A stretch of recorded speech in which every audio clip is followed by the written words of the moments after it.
Hello everyone. Have you ever wondered how expert tells if the writing is genuine or fake?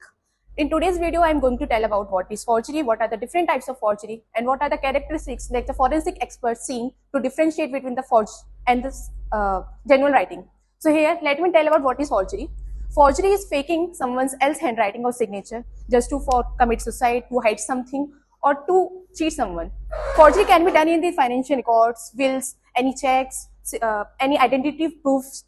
So this is the forgery. And what are the types of forgery? So forgery are divided into four types. The very first type of forgery is simulated forgery. Simulated forgery is copy or writing someone else writing by keeping it in front of us. It's like by drawing the genuine writing or the original signature to make it look like similar to that writing. Second one is forgery by memory. Forgery by memory where we does not look to the original paper. We just write the things by memory only. The third type is the trace forgery, which is a very common forgery, where we use the tracing techniques like light box, transparent sheets, carbon paper to trace the exact copy of that signature or writing. The fourth type is the forgery by impersonations. It's signing their own style by pretending to be someone else. So here are the types of forgeries. And these are the characteristics which we seen in the forgery like line quality, alignment, speed, rhythm, primer, hesitations, pen lift, and pauses. Line quality tells about whether the whole writing or the signature is good or bad.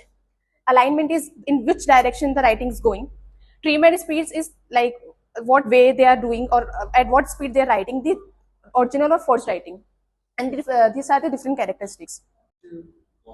So here I'm going to show the different characteristics on basis of which we can differentiate between the genuine and the forged signature. Here I have collected the genuine signatures of the persons and the question or the forged samples which we are going to differentiate on the basis of these characteristics. So very first, tremor and the hesitations. Tremor are the hesitations which comes in the forged handwriting, as you can see here. The pen lift and pen pressure is more. Tremor can which shows the lack of natural writing flow. And the second thing is rhythm. Rhythm, the more the genuine writing, the more will be the rhythmic. When the person is in the conscious state, it will lack of rhythm. And the overall line quality. Here we can see the line quality is very good and the line quality is very bad in the forged handwriting. So on the basis of these types of characteristics, we can differentiate between the forged and the genuine writings. Thank you.